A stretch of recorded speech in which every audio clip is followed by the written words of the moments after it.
We're we're looking for birds and we're looking for whales.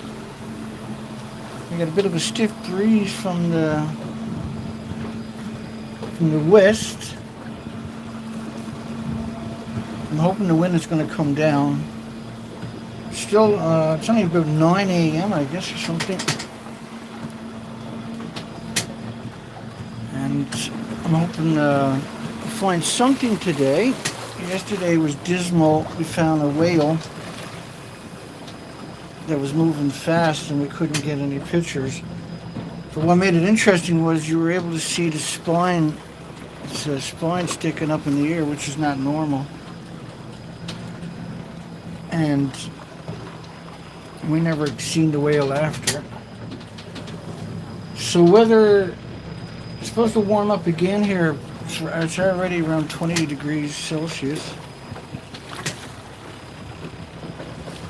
So far this morning, now we're back in front of the bird colony any of you was watching yesterday might recognize. And there was a few of them in the water yesterday. Today there's none of them.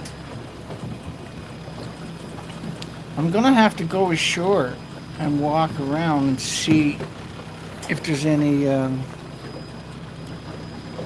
fledglings. Now I just seen a seagull at the wharf when I left the wharf about 15 minutes ago.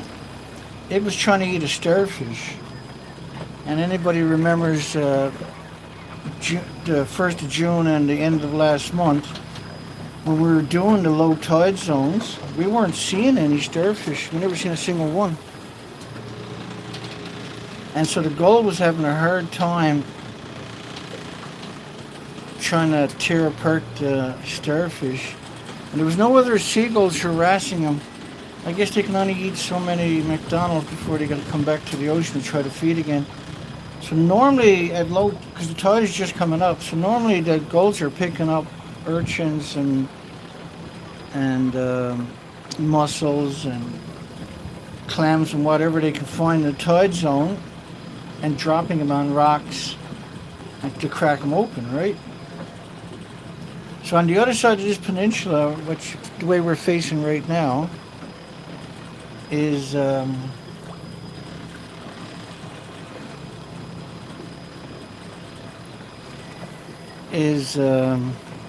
fish plant, which we think they're using that particular food to raise the fledglings.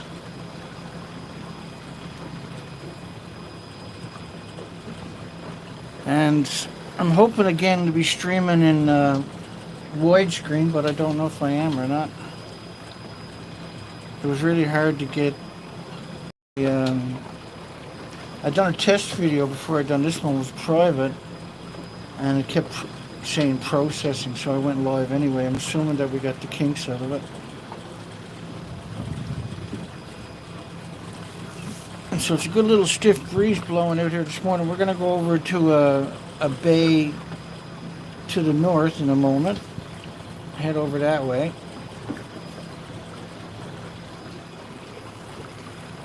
And we're hoping to find something as it stands right now. Well, that's the whole problem when you're doing research expeditions. You got to get out there, and you don't know till you get out there what you're going to find. Now, this is the biggest migratory spot on the entire planet for seabirds. An estimated 46 million birds will migrate through here right now during this. And these cliffs should be full of fledglings of different species. And we're not seeing any excrement on the cliffs, because that's how you would normally identify the nests. You'd see the excrement, which is like a chalk color, and at the top of that would be the nest, right? So it's fairly easy to identify. Pretty easy to identify. And if anybody can chat, can you tell me if we're widescreen? Because I go through a lot of work to try to do this widescreen. Hi, good morning, Colette. How are you? How are you guys this morning? I'm trying to figure out if I'm widescreen. Yeah, I'm widescreen. Excellent. soon as I heard that, it took all the pressure off me. And I'm just going to document it in real time while we're doing it, in the hopes the world will come to its senses. And so really, when you're in the biggest migratory route, there's no flocks of birds, period, nothing. And there's no groups of birds, there's no birds feeding, there's nothing to get your attention. And so it's very, very, very spooky, I think is a way you can put it. And because I have great visibility, it's even more shocking when you can't find nothing, right? Because I've been at this for a very long time. I grew up on the ocean. If I can't spot it, then that's pretty bad. Very, very bad if I can't spot something. And so what we see is the residential gulls, but they're not feeding in the ocean like they're supposed to. And I can see some now, they're flying along the shoreline, but up high, instead of down low looking for food. And when you get a bit of weather, because we got a bit of a stiff breeze this morning from the westerly,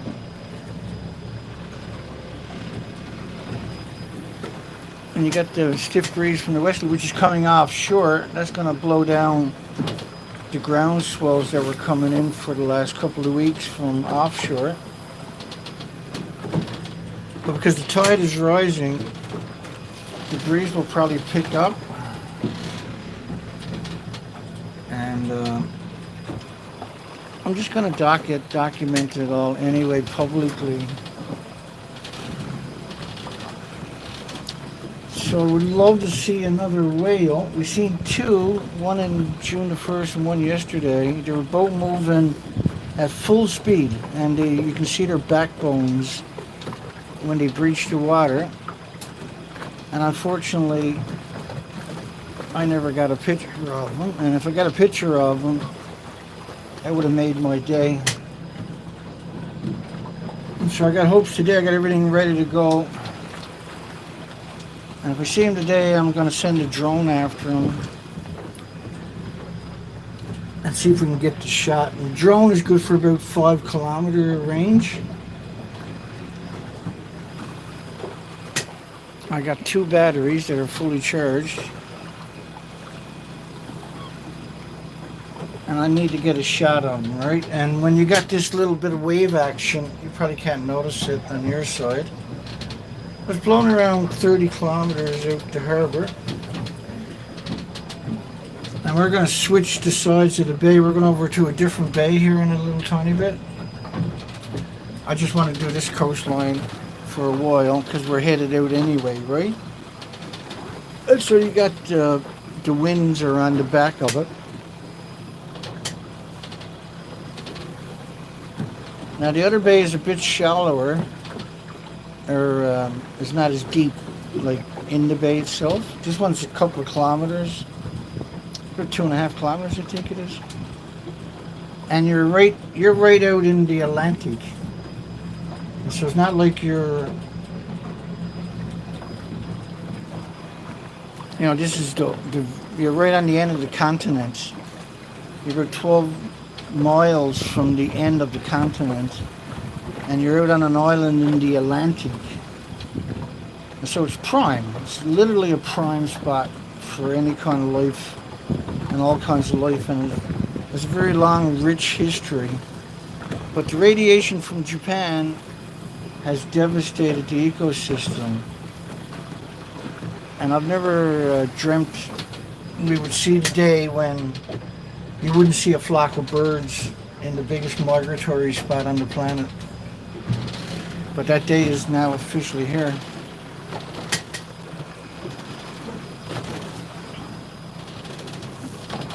And while the camera might be facing that way, yeah, the ones we're seeing are probably emaciated. And while the camera might be pointing a certain way, my head is constantly going. I'm looking, always looking. I'm looking in all directions.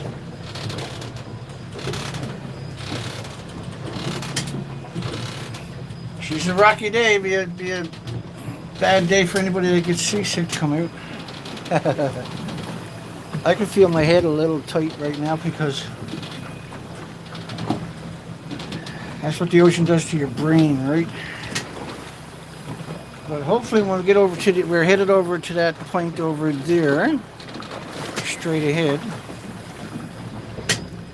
I'm going to go around that point and up that bay. And I'm not sure how rough it's going to be today. We got the right boat for it. But we're having a few problems over the last while with the engine, so I'm a little hesitant to do anything too crazy. I'm actually shocked because the tide is only about halfway up, and so you should see birds still foraging in the tidal zones. And we're not seeing any little tiny birds. I never mentioned that yesterday. There's no little tiny birds. So, and there's no sandpipers. And there's one. That seagull just dropped what I think is a mussel. He's going to do it again.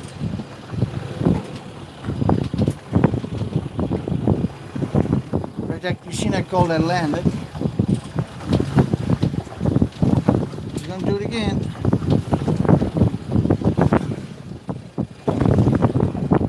So he just dropped it again.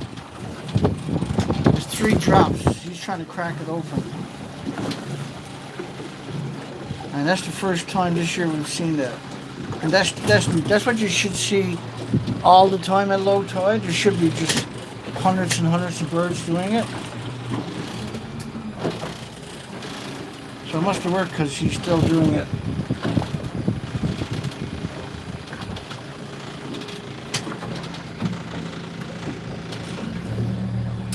When there's a little bit of wave action, it makes it a little harder to spot any rocks. Because not all rocks are going to be on the GPS, right? And it makes it a little harder to spot the markers for the lobster pots too.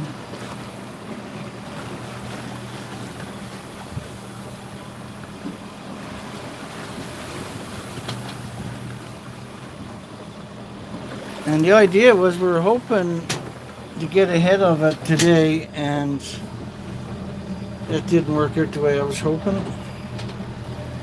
We're going to go over to that coastline over there and go around that point. Hopefully. Just want to get off the shoreline, line up the boat here. And we're looking for any flocks of birds, any kind of feeding activity. We're looking for whales that are coming to the surface and breaching. You would see the little mist going up in the air, telltale signals of them, right? And this is prime season. We're not seeing anything. And this is just the way it's going to be. It was that way when we done all the research expeditions on the west coast of Canada, British Columbia to Alaska for years. And you would go out every day and you see nothing. But so you got to document it over and over and over and over. For the whole coastline, preferably, right? We're limited to how much of the coastline we can do here.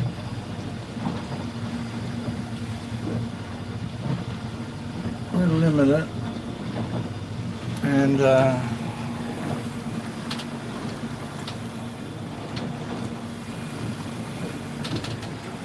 there was one starfish at the wharf a seagull was eating it, trying to eat it. Generally, seagulls don't eat starfish. It's really unusual. They usually like mussels and sea urchins and stuff like that, where there's... And usually they'll just land right where they're to, and they'll just pick away at all the invertebrates among the species in the tidal zones and the algae and stuff like that. They'll pick up these little sand eels and little small guppies. They're little small crabs. There would normally be all kinds of little species in the tidal zones. Now the tidal zones are completely empty. And so we only seen there's only 2 small colonies of residential birds here. One of them's over right there on that island, and that one we done a few days ago had probably 600 gulls, maybe 200 tickalash, they're like little baby gulls, and 150 or so probably of the cormorants. The cormorants are not indigenous. They're not indigenous to the province. They shouldn't be here. They were never here before.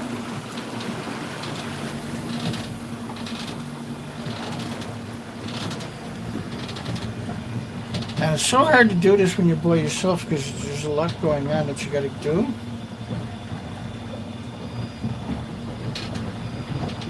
Yeah, when you look down deeper, you're seeing a few urchins and some clamshells. But in the tidal zones themselves, they're empty. Because that's where the radiation fallout, twice a day, they're exposed to radiation fallout, right? Yeah, it'd be incredible to see some color. And we watched the seagull a couple of days ago pull a baby out of the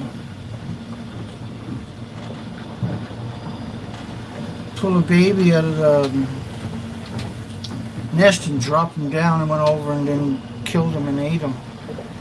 So when they're cannibalizing their own babies, that's desperation, right? That means there's a failure. And we were out here on a couple of super calm days, including yesterday. It was just like a doldrum. And you couldn't see any feeding activity going on. And when I'm going into the tidal zones with the boat here, going right up tight to the shorelines, you should see all kinds of little fish breaching the surface, and fish underneath is chasing it to the surface, right? And there'll be thousands of little tiny, little small species. And we've never seen none of that last year or the year before or this year. And this is only day 8 of this year. And I think we've seen a total of 5 species. So we've seen maybe 5 ducks in 8 days. And we've seen probably about 50 puffins altogether over 8 days. And we've seen the same 2 colonies of birds, which is probably about 1,000 seagulls, residential seagulls. But we're not seeing any other species nesting with them. There's no other species that are nesting.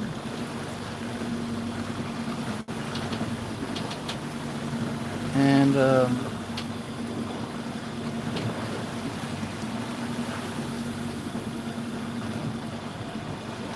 let me see.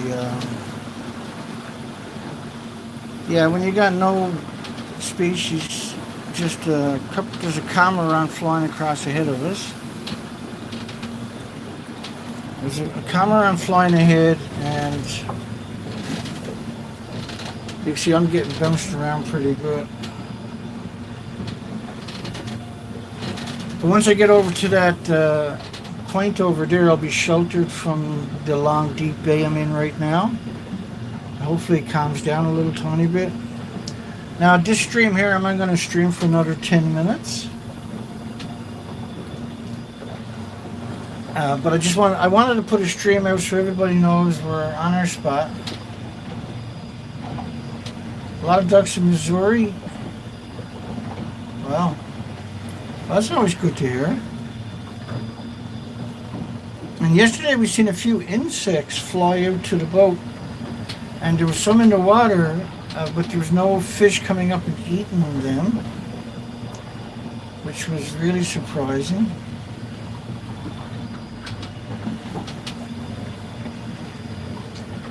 So right now I'm just being very conservative with the fuel, because the boat can suck up a lot of fuel if you're not careful. Well, this boat will burn 12 gallons an hour if you're not careful, if you start running it hard. Yeah, we got fresh lakes here, and usually I go and look at about 300 of them out There's some trails going in the interior. We take the quad up there, which I'll be doing really soon, by the way. And we've never seen any birds in the lakes, and there's no fish jumping in the lakes. But I seen fishermen fishing, bringing out some pretty big fish. And I was asking them about it, were they casting the rods where the fish were jumping? Because that's generally how you do it down here. Fish jumps, you'll throw your bait over that direction, right? And they were saying, actually, no, we're just throwing the hooks out there and bringing it back in. And they weren't catching small fish, they were only catching big fish.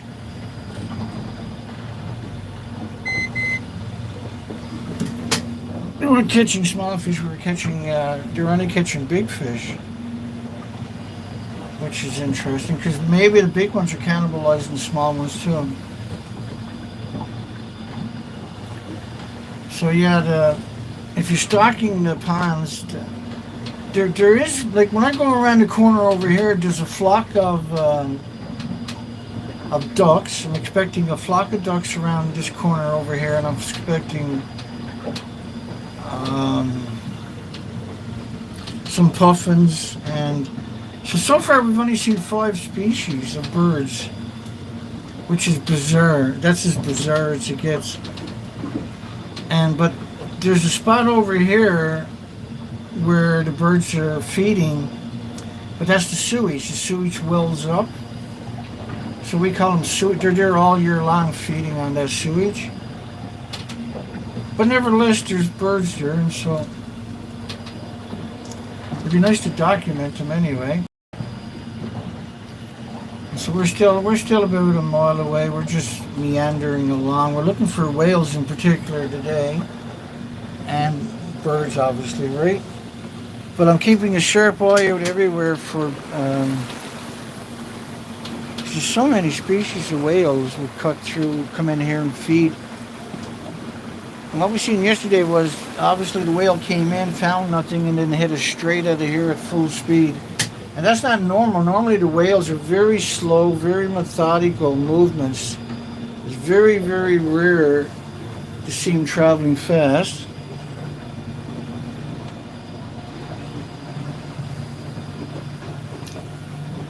And it sure does get lonely out here, I'll tell you that. It's so quiet, right? There's nothing to look at. And so I get it. That's the lighthouse out on that point out there. And there's one puffin, I think. And it looks like a tickle ass going across in front of the bow. That's pretty cool. Better than nothing. We should have seen about 1,000 birds, at least to 5,000 birds by now, in a healthy environment. And when you expect around 46 million birds to migrate through here, we're out on the Avalon Peninsula in Newfoundland, out in the Atlantic Ocean. Right, this is considered one of the most fertile grounds on the entire planet. And it's surreal. We're in shallow water, all things considered, even though we're in the middle of the bay right here. It's about 160 feet. 165 feet is showing right now. And common murres, for instance, they can dive 600 feet all day. And turs. That's what they do, of course. And the puffins can dive 200 feet all day. That's what they do. Which is interesting because the puffin will only stay down for about 30 seconds and then it'll head back up again. And the puffin is one of the few birds that can carry 7 or 8, say, capelin in its mouth at the one time. Because a lot of birds will eat, swallow it, and then regurgitate it for the fledglings, right? But the only way we can figure this out for sure is to come out over and over and over and document it. And we got a limited amount of money, so we gotta play everything very carefully. We can't take chances per se, right? I'll be happy when I get around that little point over right there. We're not too far away now.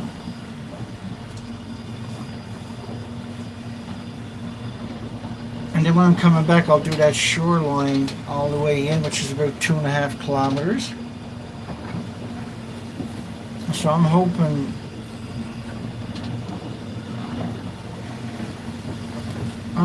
that we can find something, right? And I don't think the wind is going to go down today or tomorrow. I think it's going to be blowing 30 to 40 kilometers an hour from the west. And that's probably going to bring smoke down from the mainland from all the forest fires. But once we get another week punched into summer, we should end up with a couple of months of flat, calm weather, like what they call the doldrum. And it'll be very, very light winds for a couple of months. And so we're still late in the season as we start right now, right? Because I wasn't very healthy this year, and I'm just recovering from surgeries and heart attacks and everything else. And the temperature here is, today it's about 20 degrees Celsius. But I want to see what the temperature of the water is actually. I just got to go backwards for a second. I got to go backwards, and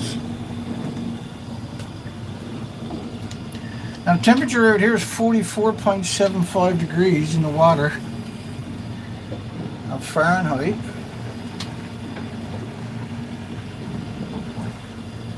And over on the shoreline is 47 degrees, 47.3 I think it was yesterday.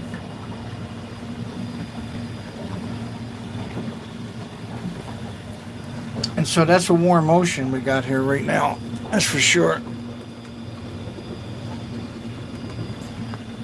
It's a very, very warm ocean.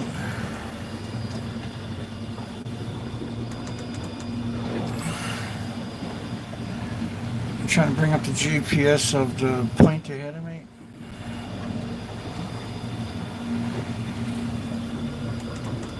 There we go. Once that opens up in a second, I can see where I'm to. So once I get it up on the GPS, then I can take a few chances, right? Okay. That's a bit better. So we're not seeing no feed along here. That's why we're not seeing no birds diving or anything.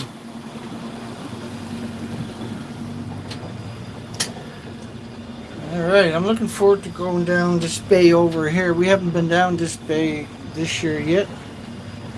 But I know right out in the middle of the, not the middle of the bay, but in the middle of the bottom of the bay, there's going to be, that's where the sewage is to. You're going to see, there's a bunch of ducks hang out there, and I think there's some puffins, and there might even, hopefully they'll find a couple of turs or murres, which are basically the same thing.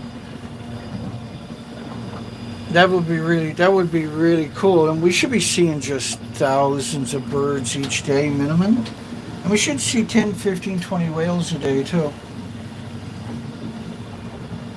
And we should be seeing flocks of birds flying. And there's nothing, because you would see the telltale signs of birds. If whales were feeding, the birds would be hovering over them, right? And so you would see it visually, it would stand out, and then you would head over that way, because they would just be hanging out there. And you would just go over and shut your engine off and hang out, you would get some great shots. So like on these points, like on that point over there, you would expect to see a huge amount of activity. It's the same thing on this point over here, we're headed to right now. You would expect to see a huge amount of activity over here. And when I come back, we'll go down that shoreline here, because the best view is going to be out my side window. That's the best view. If you can get that view, is going to be out the side window.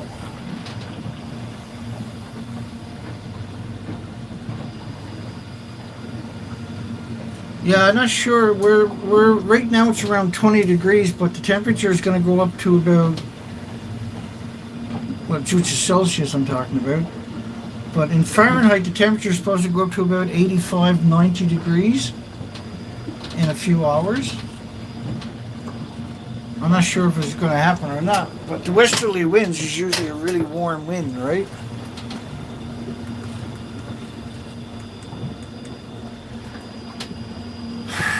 And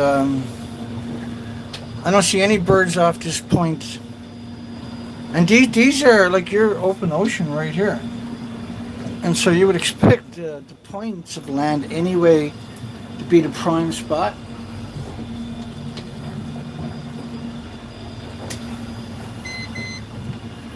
You would expect it. You can definitely feel the heat though today. I got a t-shirt and a shirt on. I'm going to probably have to take the shirt off because you can just feel the heat. I can see one pigeon. We're seeing one pigeon.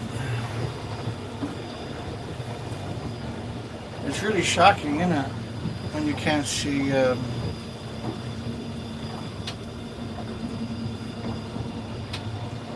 when you can't see any birds. I'm super glad we're streaming in widescreen anyway. Well, we're past the stream where I was going to stream. We're going to keep streaming for a bit more just because... Yeah, it's supposed to get up to 90 degrees today, 85 to 90. And that's what I've done yesterday. And so that's the first warm day we had here this year.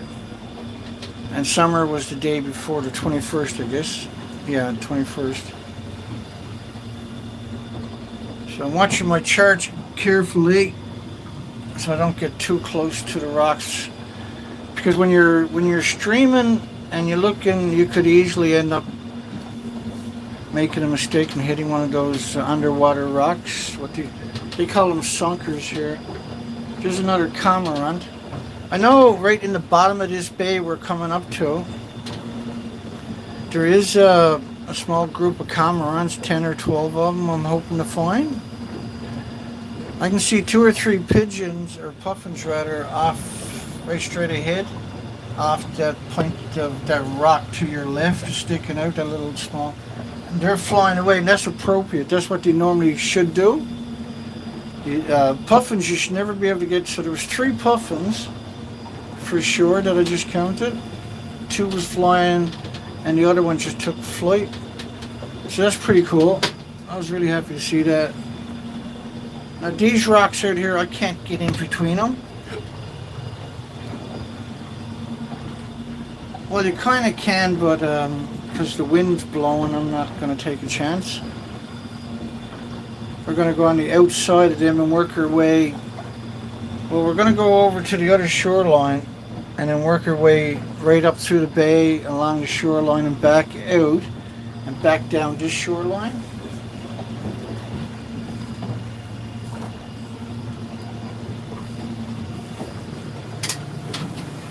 I can hear another boat, but I can't see him. Maybe that's a plane, I guess.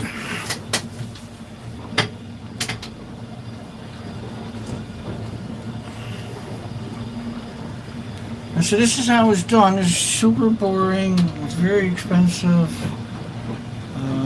You're lucky to draw in 5 people. We got 5 people watching this show. So you're very lucky to get that many people on the video. And so there's no incentive for people to go do this, right? Because it's not popular. Most people don't care about this stuff. Blah, blah, blah, blah, blah. So it's pretty discouraging for the average person to want to do something like this. So there has to be,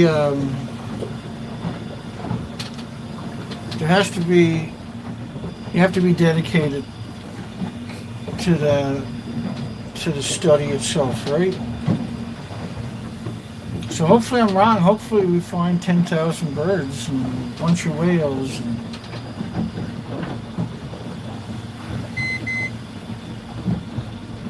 So Nick says normally he's driving to work right now. I'm not going to make a very good excuse for being late for work. And we can go in here by looks of the GPS. We can get in this little spit of land. And I can see a couple of cormorants on the little rock right ahead. We're in about 70 feet of water, so I'm gonna slow down a little bit. We're traveling at 8 kilometers an hour. And I'm just gonna deviate. Well, we'll catch this spot on the way out, actually, because it's appropriate on the way out. And the tide's coming up, so I'll have more water underneath me. Nick's car is broken down. I'm sorry to hear that, Nick. That sucks. I'm having problems with my truck right now. And I got so many things on my plate, I can only do what I can do. So we're going to shoot right across to that land over there. And we're going to go in the bay. Way in the bay. And then come back out again.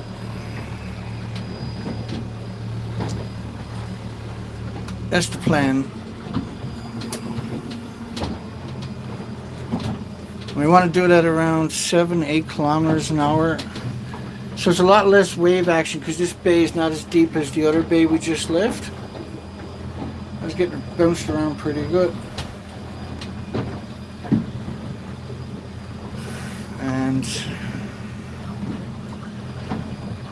you can feel the heat gathering up. It's still really early where I'm to. I'm a little surprised at how warm it is already. So there's definitely 4 or 5 cormorants in alongside of that big rock. We'll see that on the way back out. Because now summer's just started, right? In another week, we'll be right in the summer. Last year was 4 months of flat calm and around 85 to 90 every single day. And a lot of sunshine, blazing sunshine. You don't get a lot of chemtrails down here. I guess where we're out in the Atlantic Ocean, it's not worth their time constant. It's hard to chemtrail an island that's out in the Atlantic compared to the mainland, right? So we're lucky we get a lot of sunshine out here. And because we're isolated, this is supposed to be, well, it was about 15 years ago, was the last place on the planet where the bees didn't have a problem with parasites or mites or diseases. But it's really difficult now to find a bumblebee or a wasp. I've seen one so far.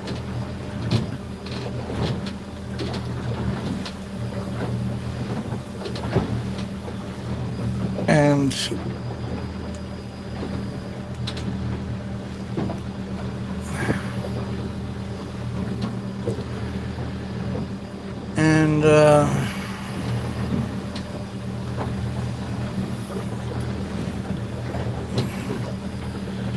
yeah, we're just going to go straight across and go in the bay, come out the bay on our starboard side.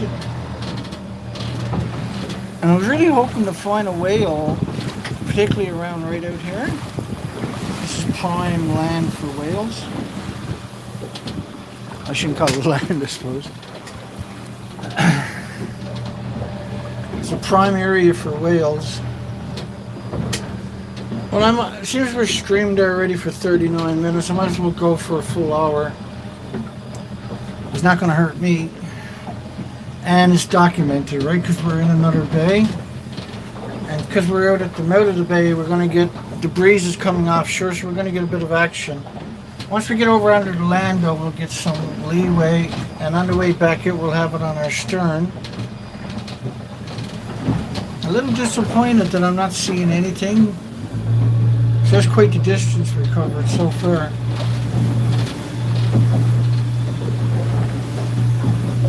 I'll probably, hopefully we can pick up speed here. A little finicky this morning.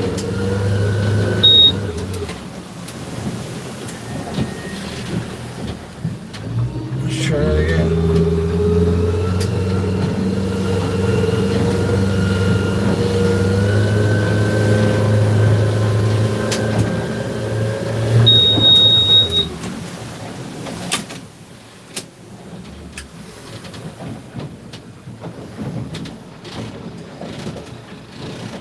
a little disappointing. Let's turn that off for a second and restart it.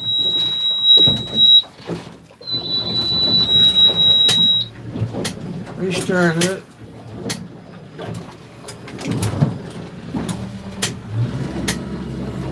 It's a little rough out here. We'll get over under the land and hide away. And if I can get it to pick up some speed here.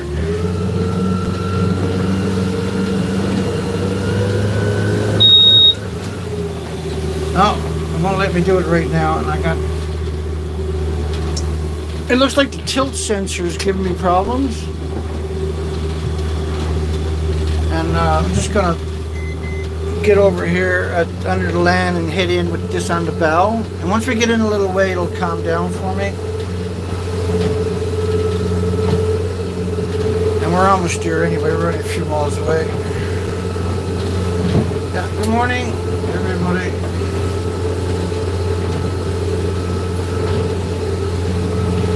We're looking for birds, we're looking for whales. Pretty dismal so far. Thanks a lot, Japan. Thanks a lot, nuclear industry. Thanks for the betrayal.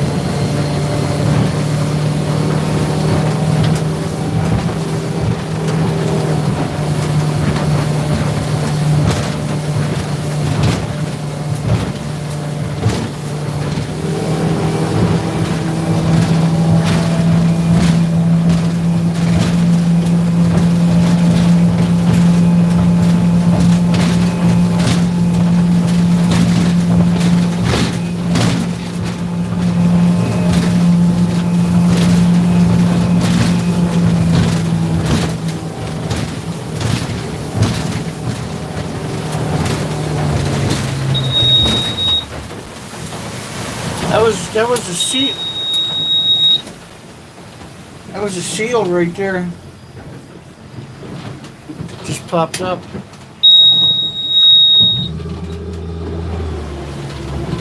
That was cool. You seen the seal.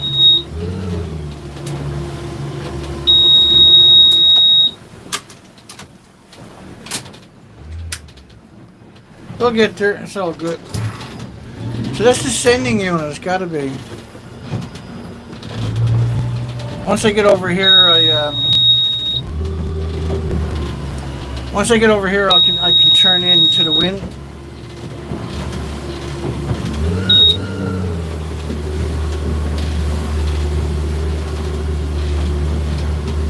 Once we get over here, we can turn into the wind. Once I get a little tiny ways in the harbor, I won't have these little waves coming at me. It's blowing 30, 35 off the shoreline. So they're not big swells, but they're close together, so they're annoying when you're in the boat.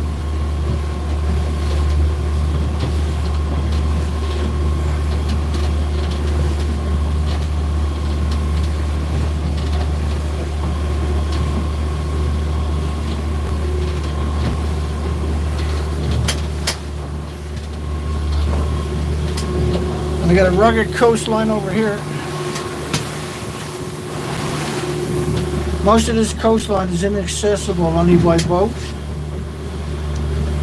It's a very difficult coastline even by boat, right? So it's just sheer walls all along the shoreline. But this is a great way to get a baseline anyway, so we'll go do this morning. Probably stream for another 50 minutes, get it up to 1 hour. I'll just keep going on my own after that. But I'm here by myself, so might as well take you guys along for the ride. I can talk you through what I go through when I'm out doing the research expeditions. It's boring on a whole different level because there's nothing to look at, right? And most of this province is populated for the coastlines. But that doesn't mean nothing, right? It's not like there's There's no boats out here whatsoever. I'm the only boat out here. There's no boats out here. You'll never. Well, there is lobster boats randomly right out pulling their traps, but you're generally not seeing anybody out there just out for a day on the water. And because the wind is really strong here today, I got to be careful I don't get too close to the shore, that if the boat accidentally shuts down for a bit, I don't wash up on the rocks, right? It gives me time to get the kicker up and running. The kicker's electric start, and so it usually fires up pretty quick.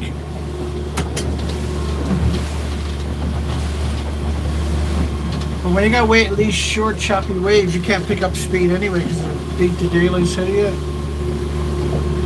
And you can't spot any birds or whales or anything. You can't spot anything when you're going fast anyway, right? So once I get all the way, not all the way, but a little bit further, it'll get really calm. And for most of it, it'll be really calm. And then when I'm heading back out, I'll have this on my tail.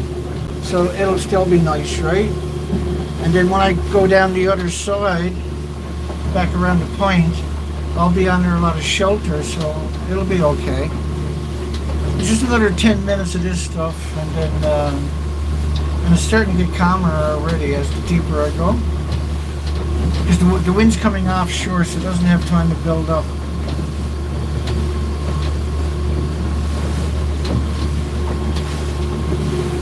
And I wish the sun was shining because it would be a much better.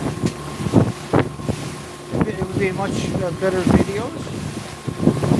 There's a little beautiful little spot right there.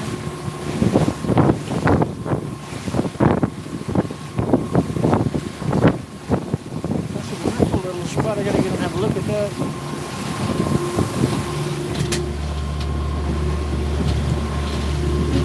I don't know if you can access this only by boat.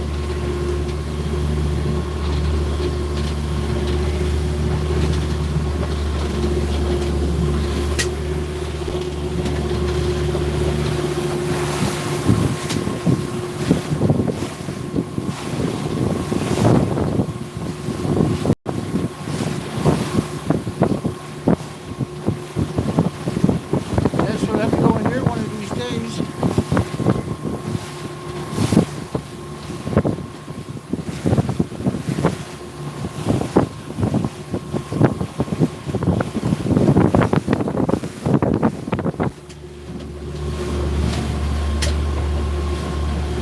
There's a pretty stiff breeze out there.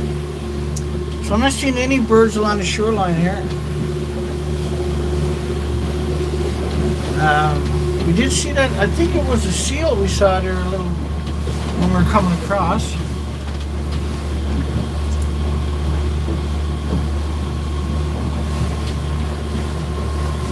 And you can kind of see where the calm water is up just straight ahead of us. Not very far, it's just another 4 or 5 minutes and we'll get rid of this sloppy water. Down here they like to call this the slop. Generally the waves will come in, hit the coastline, and then they'll ricochet back off the coastline. And they also call that the slop too.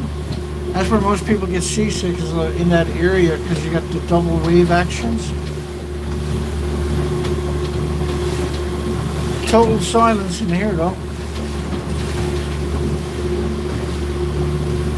I was surprised there's not very many lobster pots. I was expecting a lot more lobster pots.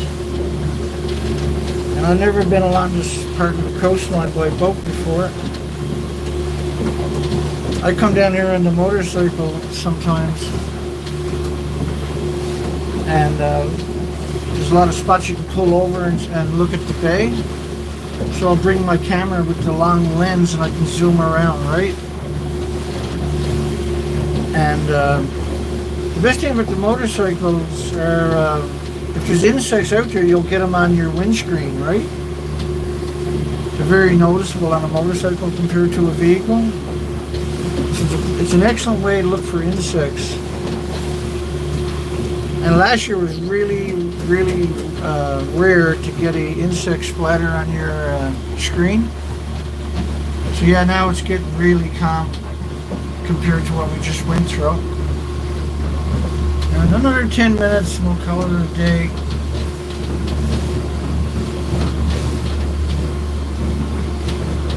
Yeah, it's a pretty nasty spot. There's not many accesses down here because a lot of it's shale. So it's really, you can get down, but it's really hard to get back up. There is a few spots though right there, pal, you can do it.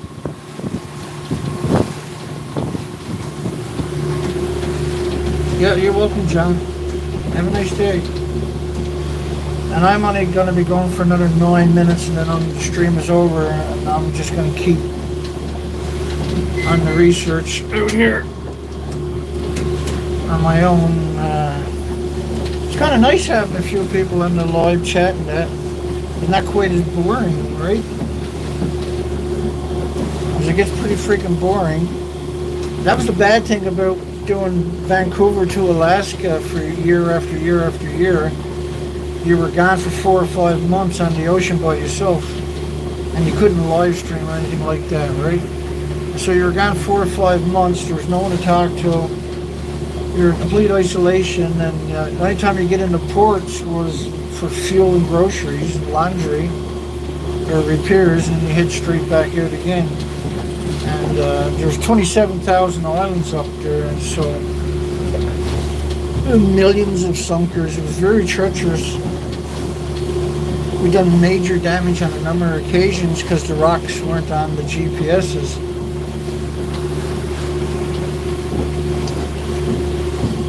And at least now I can say that I've done this part of the coastline for a baseline. So the baseline we're getting is really bad. I was expecting to find a few seagull colonies along here, but I'm not seeing any. Because like in these harbors you expect to see the residential birds. We're just going to keep going on and I got a long day ahead of me yet. I'll be out here for quite a long time. The stream ends in another 7 minutes. So I'll encourage everybody to hang out for 7 more minutes. And if you think about it, don't forget to give us a thumbs up. Hopefully this video will get some attention from the nuclear industry. And they all apologize for destroying the Earth. There's a nice fantasy. Someone should do a Hollywood movie like that. We're sorry we killed all your species, but we had to make a paycheck. And that's the sick thing about this. The industry and the media that's covering it up is doing that for a paycheck. They're selling out all the species, their own friends and families and loved ones for a freaking paycheck. The industry would have never survived if the media had an actual debate. The media's never had a debate. It's always controlled opposition with groups like Greenpeace. They're strictly controlled opposition. They're not who they were led to believe they were, right? And we tweeted pictures of Fukushima reactors, the real ones versus the fake ones they were showing, and every Greenpeace Twitter account blocked me because I tweeted them pictures over a period of time, over and over and over. It was just, it was ridiculous. And I refuse to be the bad man for being honest, but that's who I am. I'm the bad guy, Bad Dana. I should change the name of my site to Bad Dana, maybe. Bad Dana, the anti-nuclear guy, who only likes whales and birds and animals and don't like the pro-nuclear bastard Dana. Oh, that could be a seagull. That's pretty exciting. Yeah, that's a seagull. Holy shit, that's amazing. Look at that. That's incredible. I can't believe we see a seagull. Looks like there's a speedboat in there. Someone got poked away in there. It's highly unlikely that washed up quickly like that.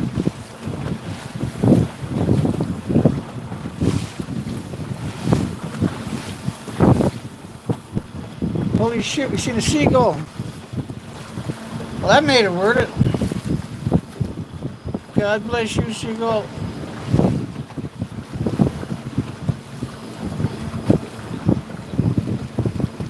there's a guy up there between the trees taking my picture. How you doing? Hello? That was weird. Oh well. Not used to seeing boats, probably. How long we got left? We got 4 minutes left before the show's over. Yeah, it looks like that's the locals. They're able to walk down to that shoreline, probably. They probably got a little tiny motor to carry. But this is difficult climbs, man. There's no chances you would get me doing that. No chances. I was just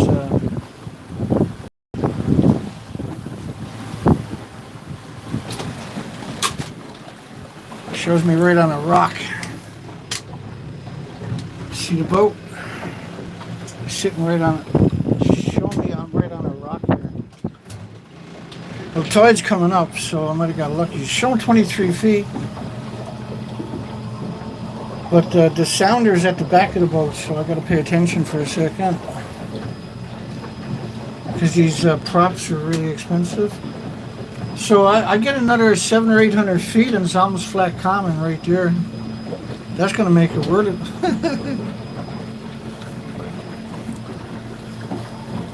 What a beautiful coastline though, holy smokes.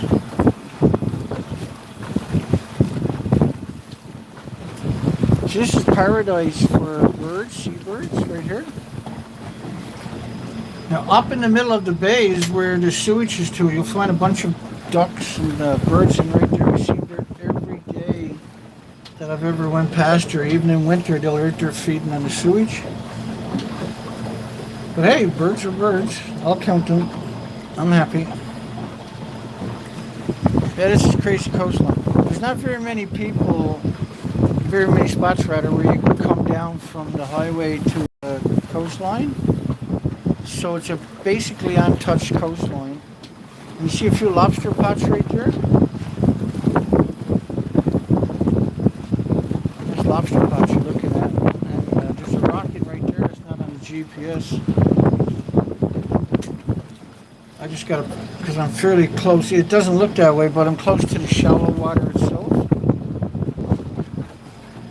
So we got another 2 minutes to go. 1 or 2 minutes.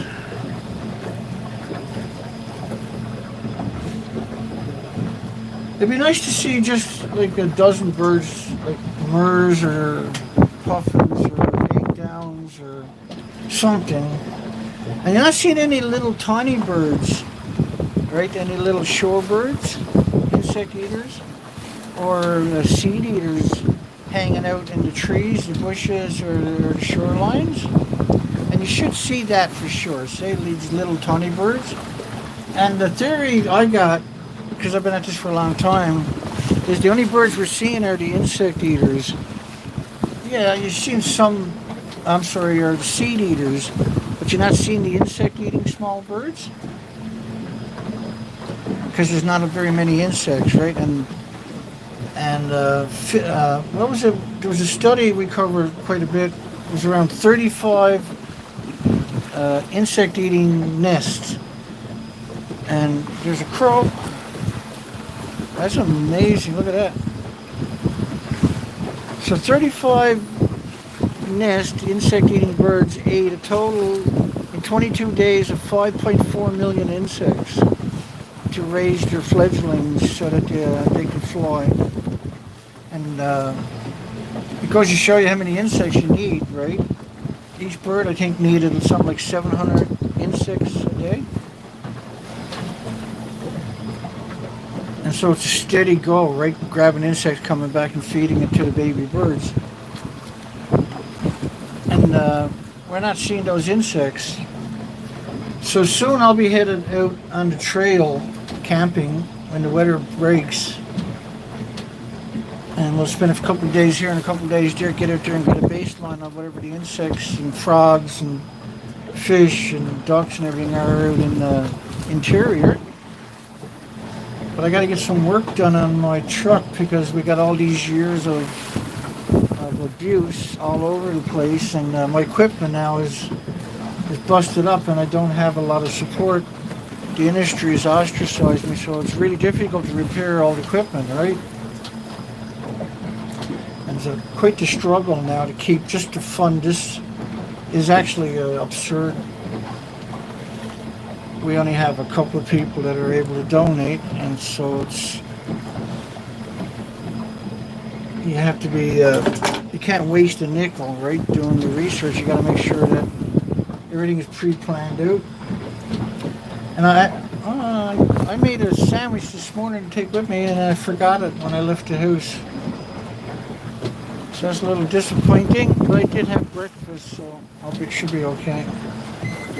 But when you're out here for a long time and you're constantly moving, you get all this fresh air, and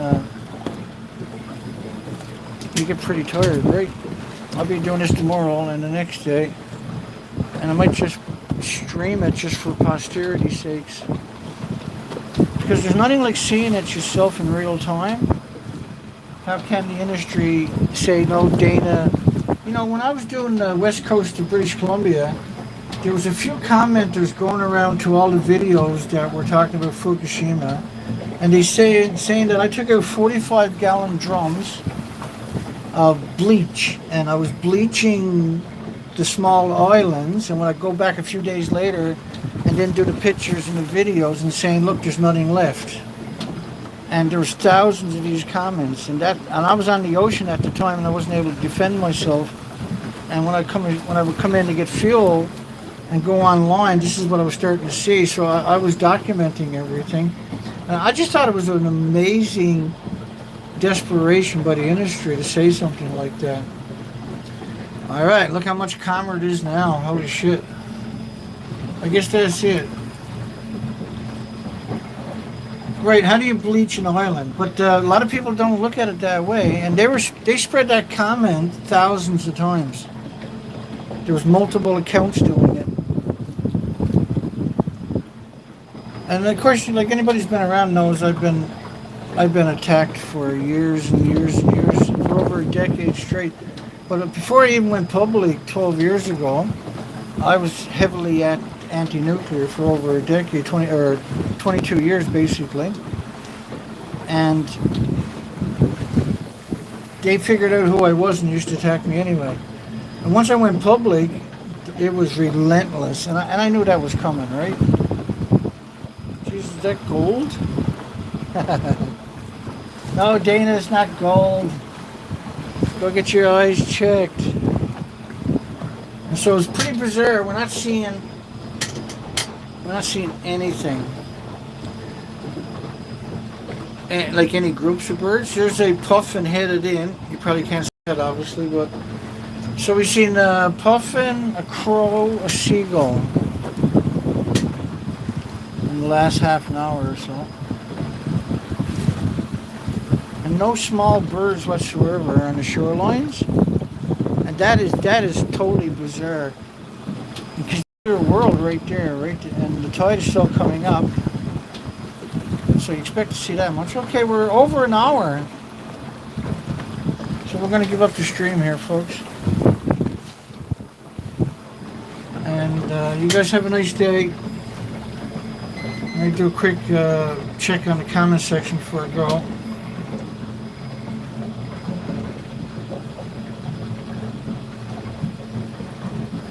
Nick, another John Curtis. Good night, everybody. Good day, rather. Still pretty early in the morning for me. Ocean Man. I'm probably going to miss a few people because it's really hard to see it on this cell phone. Call it a vast thinker. Have a great day, everybody. Nobby. And if I missed anybody, there's nothing I can do about it. Another CG. Well, anyway, you got an hour and 5 minutes and along with me on the boat. And you can see, when I say there's nothing here, there's nothing here. Okay, folks, have a great day. Hugs for everybody. Thank you for finding the time and energy and the effort and the courage to come and hear me out. I'll see everybody on the next show, which tomorrow will be live streaming. And tomorrow night I'll probably be doing a show on Rumble. My Rumble, look up Dr. Durnford on Rumble. Or just type in Rumble to my YouTube channel, you'll find a link. Have a great day, folks. Take care.